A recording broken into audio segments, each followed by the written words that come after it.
Good evening and salutations, my Days of Our Lives fans. So, this confrontation between Chanel and Joy is an interesting one because I'm very split. Okay, on one hand, that everything that Chanel said about Joy was spot on, and I agree. Right? Like, yeah, you could have sat there and told her you made her feel like a fool. She wants to sit there and take you under her wing. She really wants to sit there and be your friend and everything like that. And, you sold her out for a job essentially. Yeah, you didn't know about, you know, you didn't know who Johnny was married to. But you knew that Johnny was married. And even if you didn't go all the way, it was still wrong, right? So I can't sit there and argue with some of the things that she said, right? I can't argue, but I can kind of counter argue in a sense, right? Because especially a part where she's like, you're a terrible person. I'm like, whoa, whoa, whoa, whoa, whoa. Now keep in mind, I just said that everything that she said, all her reading Joy and everything like that, I agree with. But here's the counterbalance to that. She's coming across as a hypocrite, right? It's it's terrible and it's horrible when it's done to her. When she's doing it to somebody else, it's about what she wants, right? I mean, you went after somebody's relationship twice, right? Twice. With Trip and Allie. Twice. But yet when it happens to you, oh, now it's a problem. Now it's, oh, you're a homewrecker, da da da da da da da. What do you think you are? Seriously. And then again, when it happened to her with Alex, then it was a problem. But it wasn't a problem when she was not there doing it to Trip. And you want to sit there and talk about how she's a horrible person. Well, when you came in, your scenes was damn near unwatchable. Okay? When you got there, you try to stick two total strangers on a bill of $500. Are you out of your goddamn mind? You got kicked out of your mom's place, and you were staying with at the time you thought your cousin Lonnie. How many times did you sit there and ogle her husband and disrespect her? More than once. And you know what her answer to that was? Maybe one of the times she was sitting there doing it? Being mature is overrated. She gave you a place to stay on her goddamn couch, and that's how you sit there and you repay her. So if you want to sit there and talk about horrible person, yeah, you're that too. Now, granted, that's not me sitting there saying what Joy did and everything like that was okay. But I mean, in all reality, boo, you are not really that much better. And then you want to sit there and say, oh, well, she sold you out for a job. Boo, you're rich. She doesn't come from money. You do. So yeah, her job is actually important. You can sit there and she does. She winds up quitting body and soul. It's like, oh, what are you going to sit there and do with your time? I guess you can sit there and work on your pet project. Because let's be honest, she doesn't really need that job either. That's just more of a responsibility thing with her. And granted, yes, she is a much better person than when she first got there. But let's not sit there and talk about, oh, you sold me out for a job. But you don't have to work. You got rich people's problems. So, part of me is like, you can kind of excuse me with damn near everything that you just said. And yes, I understand it was damn near like maybe what 2 years ago, if not more. Okay, if it was 2 or 3 years ago, if it was 2, 3 years ago, I'm gonna sit there and read your ass out like I would any other character. Um, EJ was just, uh, I love EJ.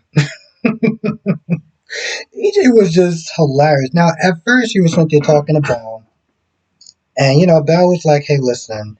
At first he was like, you pretty much kind of stabbed me in the back. You pretty much told me that you're gunning for my job.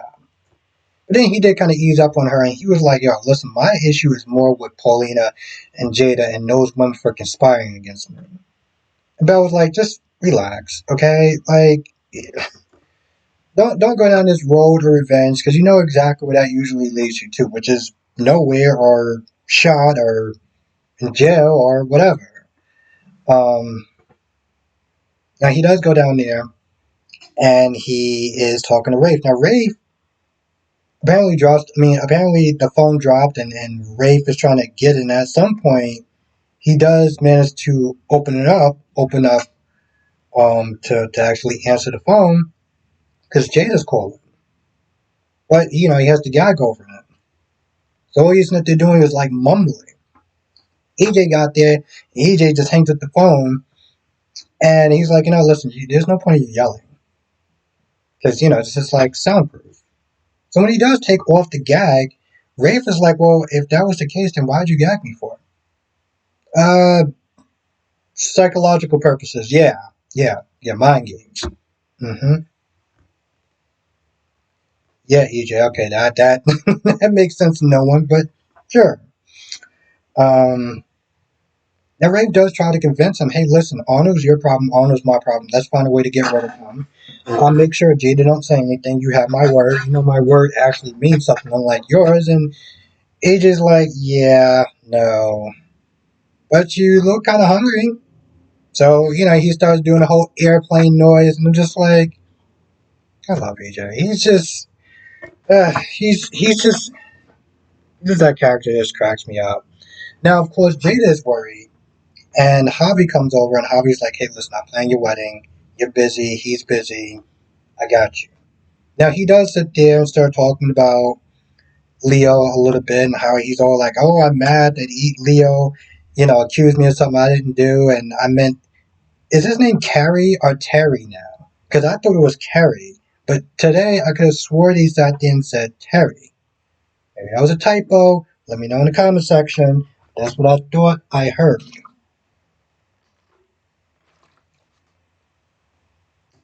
He seemed like he's really unsure. He seemed like he's conflicted. And at some point, he does wind up running into Leo. Now, Leo and Johnny are talking, and Johnny's like, Leo has an idea about Reagan and Faith, right? Yeah, Faith.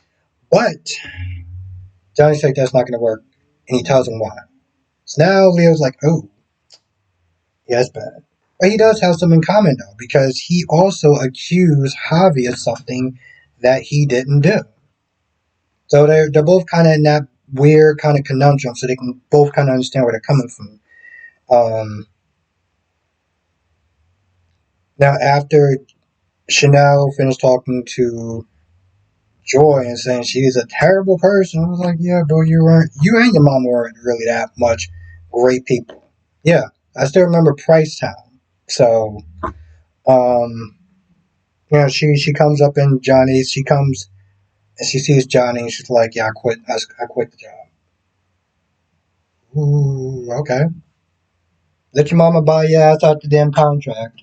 And don't let Paulina sit there and speak to Abe. No, I want her to speak to Kate. Okay, because Kate's not Abe. Okay, Kate is not going to use the goddamn kid gloves. Um,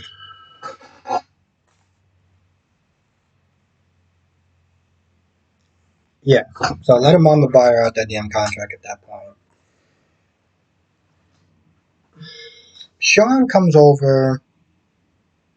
Um, the Marlena and Belle place. Now Belle tells Marlena that she has EJ's job and also working with Sean is going to be very awkward because she wasn't planning on seeing Sean when they divorced.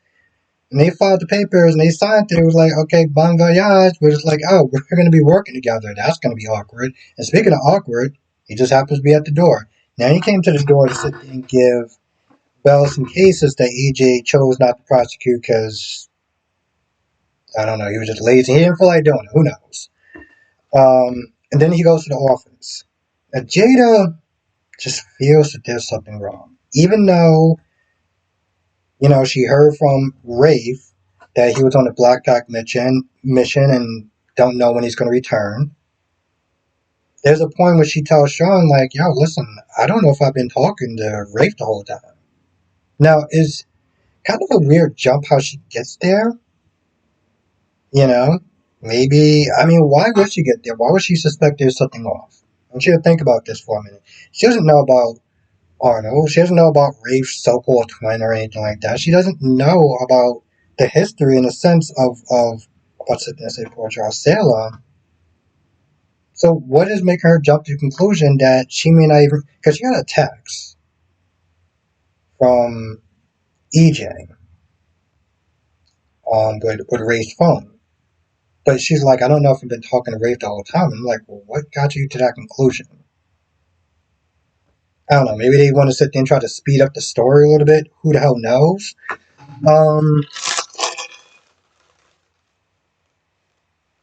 Let's see what else I'm missing.